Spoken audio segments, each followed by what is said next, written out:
Sup, motherfuckers. I'm back with another video, and I'm back with part 2 of my story. So by the grace of God, I was able to convince my then girlfriend to let my best friend and his wife stay at the place instead of me.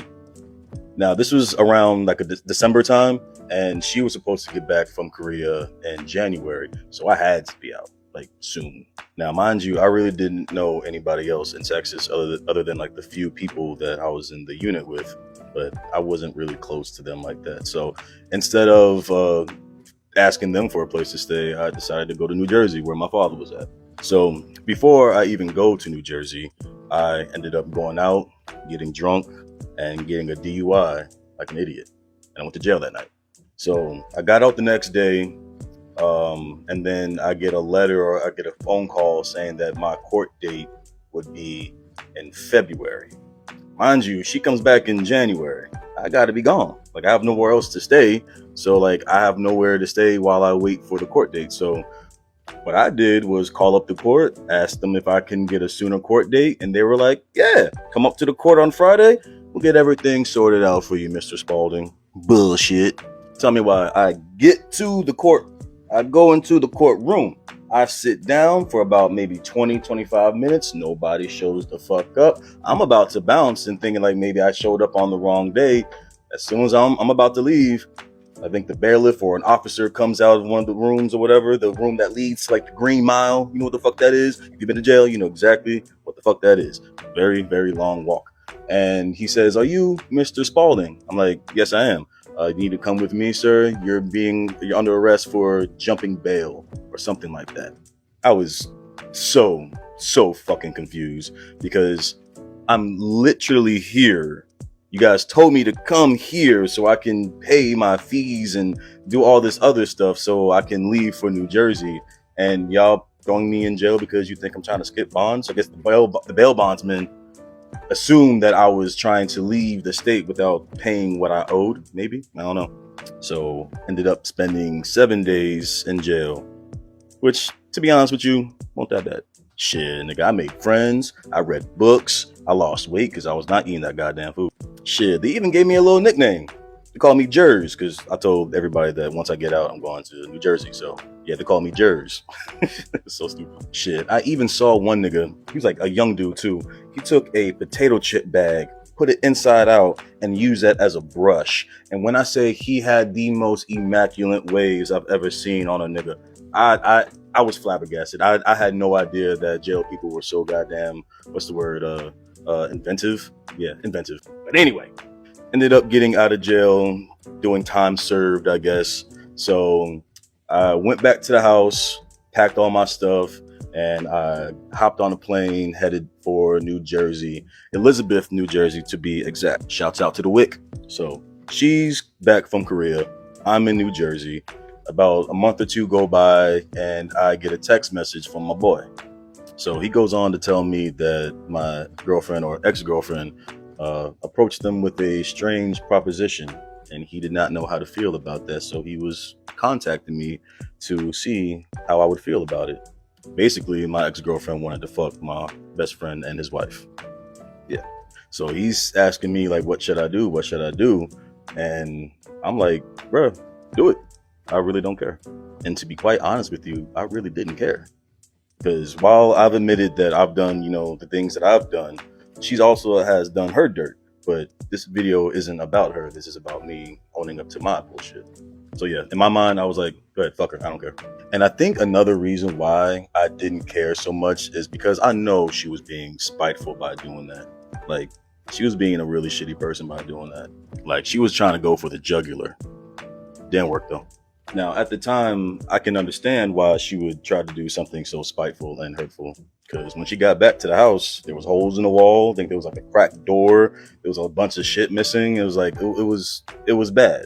But it wasn't because of me. It was my best friend and his wife that had caused the damage. So in order for them to continue to stay at that house, they ended up putting the blame on me, saying that I did the damage.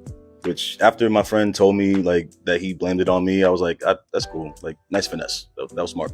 But in the long run, all that really did was make me look like way more of a villain than I actually really was. But yeah, it was cool.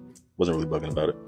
So more time goes by, and they've been living together for a couple of months at that point, and they ended up having a little fallout due to like rent not being paid, or like somebody not paying the car note, or some dumb shit like that. But yeah, they ended up not becoming friends anymore, and my best friend and his wife moved to Washington State, I believe. Yeah, I think that's right, because that's where they're at now. So pretty much everybody that was involved has gone their separate ways. Me in New Jersey, them in Washington, and my ex in Texas. So I did end up contacting her again through Facebook, and I pretty much just wanted to apologize for being a shitty person, even though I believe she has a lot to apologize for as well.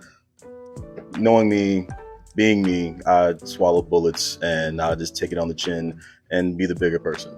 The conversation did not go well. Now, I don't remember everything that she said because it was a pretty long message, but it was pretty much on the lines of, don't you ever fucking contact me again. If I ever see you in public, I will run you over with a car. Ooh.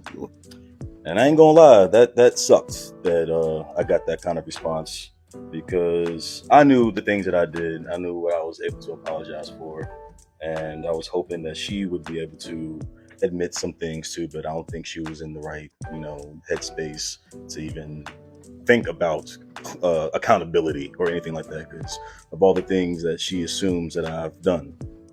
And honestly, like looking back at everything, there are a lot of things that I should have done differently. Like I should have took better care of the house.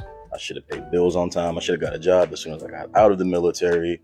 I should have did a lot. I should have done a whole lot, but in my 25-year-old mind, I just wasn't thinking about being responsible or even being a good boyfriend. So I failed. So that's the story. And I told you guys this story for a very specific reason. I really could have put all the blame on her. I could have admitted a lot of other shit that she did, but I didn't want to do that, because I know for every action, there is a reaction.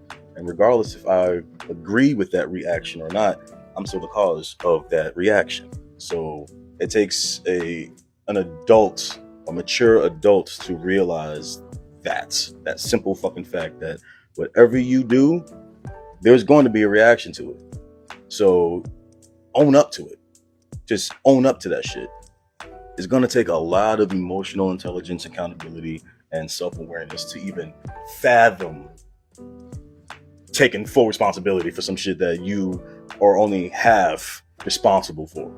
And some people might find that stupid to do. Some people might think I'm a lame for taking the full blame.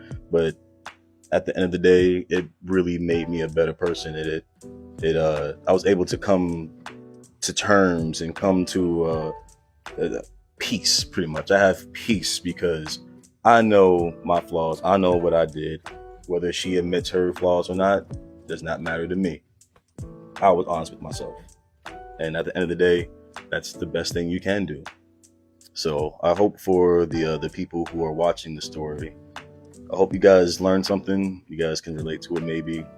And just realize that even though you're not 100% wrong in the situation, you're also not 100% right. So it'll behoove you to admit that, and hopefully it brings you peace. Bye.